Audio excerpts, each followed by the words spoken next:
La mauvaise habitude de toute personne pauvre. Dans la culture où j'ai grandi, lorsque quelqu'un commence à gagner de l'argent, il y a 3 choses que l'on attend de lui.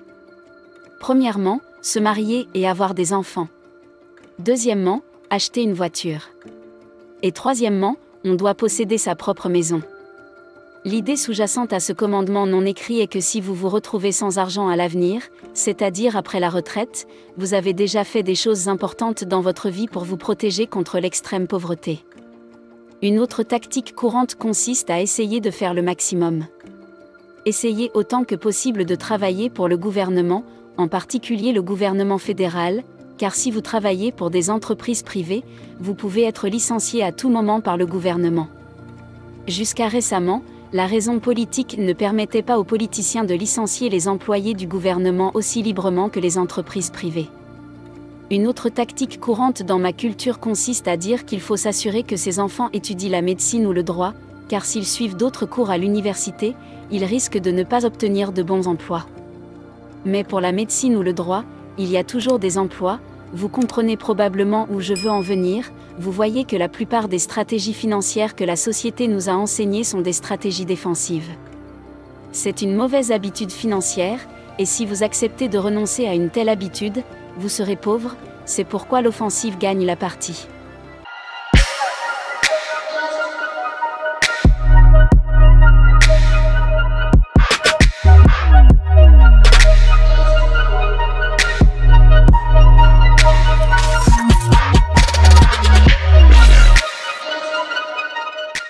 Il existe 2 stratégies de guerre de base, l'offensive et la défensive.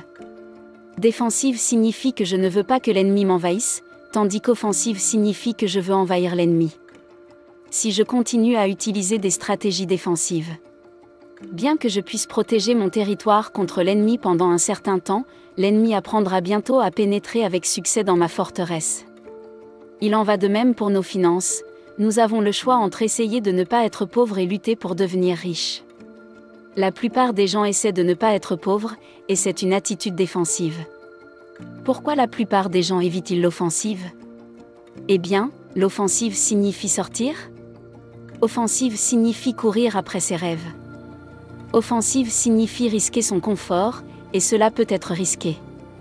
La défensive semble avoir beaucoup de sens, jusqu'à ce qu'elle cesse d'en avoir. Laissez-moi vous raconter une histoire personnelle pour vous expliquer à quoi ressemble l'offensive. En 2008, après environ 5 mois passés dans le monde des affaires, un de mes amis m'a appelé et m'a conseillé d'aller chercher un emploi, parce qu'il me voyait souffrir. Cet ami me connaît très bien et sait tout ce que j'ai réussi dans mes études. Il sait que j'étais l'un des meilleurs élèves de l'école et que je pourrais facilement trouver un emploi si je le voulais. Il m'a donc demandé, « Pourquoi souffres-tu de la pauvreté ? Alors que tu peux facilement trouver un emploi pour subvenir à tes besoins ?» Mon ami avait raison, trouver un emploi allait me rendre la vie beaucoup plus facile, parce que j'aurais un salaire tous les mois et que je serais protégé contre la pauvreté. Mais mon but n'était pas d'être protégé contre la pauvreté. Mon but était de devenir riche. Mon but n'était pas d'empêcher l'ennemi d'envahir mon territoire. Mon but était de capturer l'ennemi. Les gens ne veulent pas être pauvres, les riches veulent être riches, il y a une différence entre les 2 mentalités. Et jusqu'à ce que vous compreniez la différence. Vous ne pouvez pas devenir riche en essayant de ne pas être pauvre. Pensez à 2 étudiants qui viennent d'être admis à l'université. L'un d'eux ne veut pas avoir de mauvaises notes, tandis que l'autre veut obtenir les meilleures notes. Il s'agit de 2 mentalités différentes. Et cette différence d'état d'esprit influencera leur façon de penser et ce qu'ils feront. Par exemple, celui qui ne veut pas avoir de mauvaises notes demandera quelle est la note minimale acceptable à l'université, tandis que celui qui veut obtenir les meilleures notes demandera et cherchera à obtenir les meilleures notes possibles à l'université. Le premier est sur la défensive. Alors que le second est offensif, la plupart des gens ne veulent pas avouer qu'ils sont le premier dans la stratégie. La vérité, c'est que la plupart des gens sont en train d'essayer de ne pas être pauvres. Ou vous battez-vous pour devenir riche ? Si vous essayez de ne pas être pauvre, vous vous protégerez et ferez attention à ce que vous faites. Parce que vous ne voulez pas être pauvre. Si vous vous battez pour devenir riche, vous serez proactif et agressif à l'égard de votre plan financier. Essayez-vous de ne pas être pauvre ? Ou vous battez-vous pour être riche parce que vous êtes sur la défensive? J'ai essayé autant que possible d'expliquer la différence entre essayer de ne pas être pauvre et se battre pour être riche. Mais si vous ne comprenez pas, laissez-moi vous montrer quelques signes qui montrent que si vous essayez d'éviter la pauvreté, au lieu d'essayer de devenir riche, vous vous concentrez sur ce que vous ne pouvez pas changer. Il y a deux sortes de personnes dans notre monde.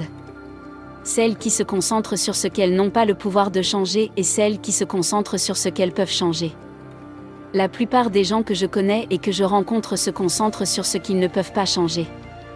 C'est le signe d'une attitude défensive, car la raison pour laquelle vous vous concentrez sur ce dont les autres sont responsables, c'est que vous souhaitez qu'ils puissent arranger les choses pour que vous ayez une vie meilleure. En revanche, les personnes offensives se concentrent sur ce qu'elles peuvent changer, parce qu'elles veulent changer quelque chose et conquérir des territoires. Contrôlez-vous et dites-vous la vérité, vous vous plaignez de ce que le gouvernement fait pour vous rendre pauvre, ou vous vous regardez dans le miroir et vous vous reprochez ce que vous faites pour vous rendre pauvre. Accusez-vous le gouvernement de mener une mauvaise politique? Ou vous reprochez-vous d'avoir lu un livre sur l'argent au cours de l'année écoulée? Accusez-vous l'économie d'être à l'origine de votre pauvreté? Ou vous reprochez-vous de perdre plusieurs heures par jour sur les médias sociaux? Si vous pointez du doigt ce que vous ne pouvez pas changer, vous utiliserez des stratégies défensives et vous ne pourrez pas être riche. Pour être riche, vous devez concentrer votre vie sur ce que vous pouvez changer et vous blâmer pour ce que vous ne faites pas pour vous-même afin d'assumer 100% de la responsabilité. Je suis né dans un milieu pauvre et j'ai souffert de remises en question pendant les 17 premières années de ma vie, je n'ai pas pu aller à l'école ou vivre une vie normale en tant qu'enfant.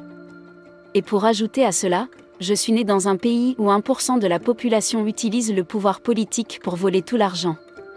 À 16 ans, j'avais donc tout le monde à blâmer pour ma pauvreté. Mais vers l'âge de 17 ans, j'ai découvert Brian Tracy et son livre intitulé The Maximum Achievement, l'accomplissement maximum. Si ta vie va changer, c'est à toi de le faire. Bien que cela puisse être difficile à accepter, j'ai accepté d'être responsable de mon avenir et j'ai commencé à me concentrer sur ce que j'avais le pouvoir de changer. Je n'ai pas le pouvoir d'empêcher les politiciens de voler l'argent de mon pays. Mais j'ai le pouvoir d'aller à la bibliothèque et de lire des livres sur l'argent. J'ai donc commencé à lire des livres sur l'argent. Je n'ai pas le pouvoir d'influencer le montant du salaire que mon employeur sera prêt à me verser. Mais j'ai le pouvoir d'apprendre à créer une entreprise. Je me suis donc concentré sur ce point, car j'ai décidé que tout ce qui arriverait à mon avenir serait de ma faute. Prenez vos responsabilités et votre vie changera. Troisièmement, ne soyez pas réactif, soyez proactif. Steve Covey a écrit sur la proactivité dans son livre populaire, Les 7 habitudes des gens très efficaces. C'est très simple. Les personnes réactives pensent que la vie leur arrive. Les personnes proactives, quant à elles, croient qu'elles font en sorte que la vie leur arrive. La plupart des gens dans le monde sont réactifs. Ils parlent et pensent comme s'ils n'avaient aucun pouvoir sur leur vie et leur destin, et c'est pourquoi ils ne font rien pour changer leur vie. La mauvaise habitude qu'ont tous les pauvres, c'est d'essayer de ne pas être pauvres, au lieu de se battre pour être riches. Ils sont réactifs et se concentrent sur ce qu'ils peuvent changer. Au lieu d'être proactifs et de se concentrer sur ce qu'ils ont le pouvoir de changer. Soyez proactifs et responsables. Ne soyez pas sur la défensive, soyez offensifs. N'évitez pas la pauvreté, courez après la richesse. N'essayez pas d'être pauvre. Mettez tout en œuvre et battez-vous pour être riche. Vivre et non survivre, soyons prospères.